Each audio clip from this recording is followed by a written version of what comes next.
नमस्कार साथियों, काव्य प्रसंग के YouTube मंच में आपका हार्दिक अभिनंदन। आज आपके सामने लेकर आया हूँ विहाग वैभव की कुछ कविताएं, उनके कविता संग्रह मोर्चे पर विदा गीत से। कविताएं शुरू करें इससे पहले आपसे एक निवेदन, काव्य प्रसंग YouTube मंच को सब्सक्राइब करें, अपने मित्रों के साथ शेयर करें और बेल आइकन अवश्य दबा दें ताकि नए वीडियो की जानकारी आपको मिलती रहे।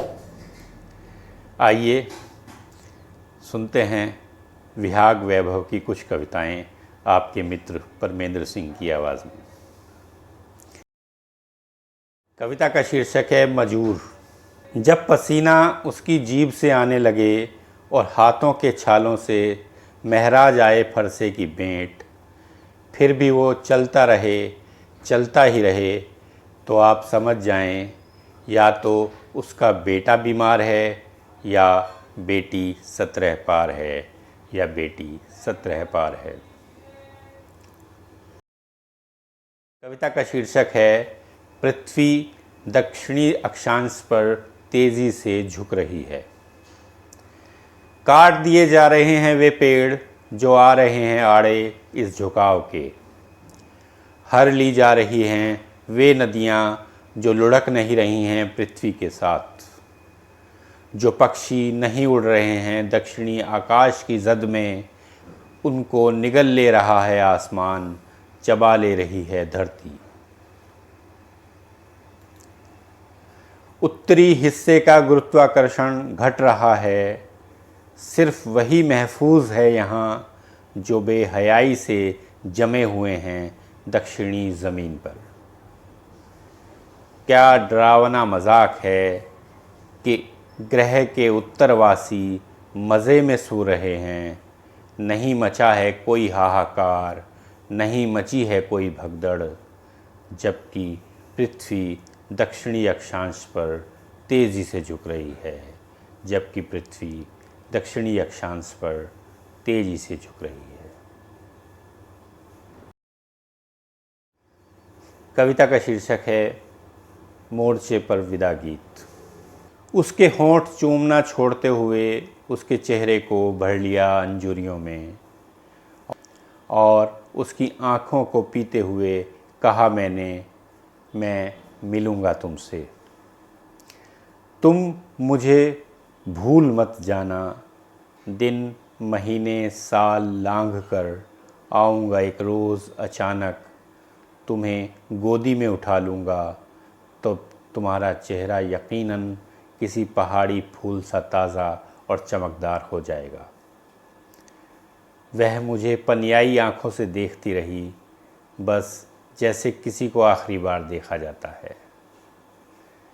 मैंने उसे अपनी देह से छुड़ाते हुए सच कहा, मैं जा रहा हूँ उस युद्ध में जिसकी घोषणा किसी मौसम ने नहीं की, जिसके बारे में कोई पीढ़ी नहीं सुनाएगी कहानियाँ, जिसकी वीरता के किस्से सिर्फ शहीद हुए सिपाही कहेंगे और सुनेंगे। यह युद्ध मेरे और मेरे राजा के बीच है। मेरा उन्मादी राजा दुनिया की हर खूबसूरत चीज़ को नेस्तनाबूद कर देने की योजनाओं में व्यस्त है। हर प्रकार की स्वतंत्रता को वह चबा लेना चाहता है, मनुष्यों को धर्म में बदल देना चाहता है, लोगों के सिर से उनका मस्तिष्क ऐसे निकाल रहा है कि खुद उन्हीं को कोई खबर नहीं हो रही। राजा जिस भी रास्ते से गुजर रहा है उधर की हवाओं में वही दुर्गंध फैल जा रही है जो लाखों लाख इंसान की लाशों के एक साथ जलने से आती है।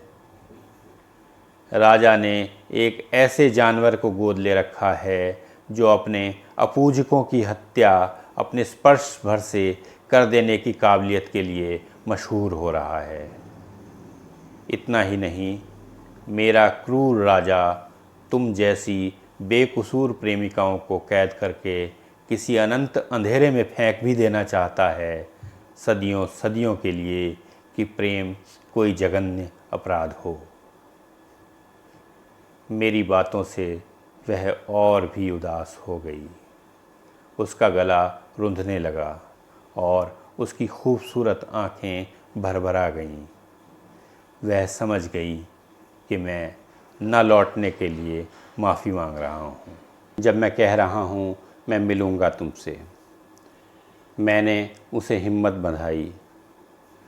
नहीं, वे मेरी हड्डियों में बारूद भर देंगे, निकाल लेंगे मेरी आँखें, कानों में उबलता तेल डालेंगे, मेरे नाखूनों में कील ठोंक कर तुम्हारा नाम पूछेंगे।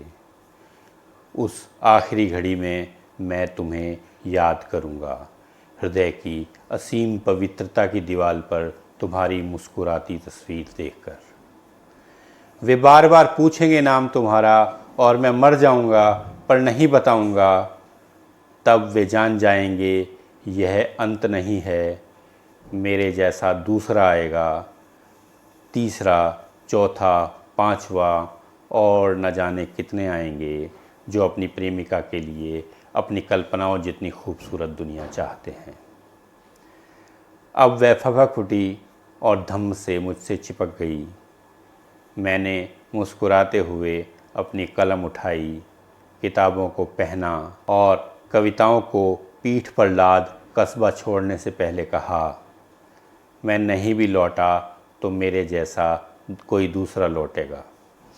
मैं नहीं भी लौटा तो मेरे जैसा दूसरा लौटेगा। तुम उसे मेरे जितना ही प्यार करना, वह उसका हकदार होगा।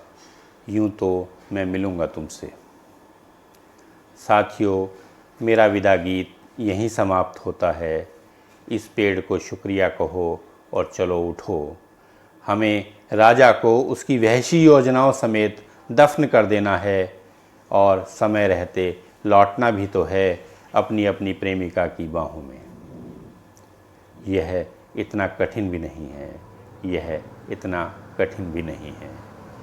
विहाग वैभव। शुक्रिया मित्रों, फिर मिलते हैं किसी और कवि की कुछ और कविताओं के साथ। धन्यवाद।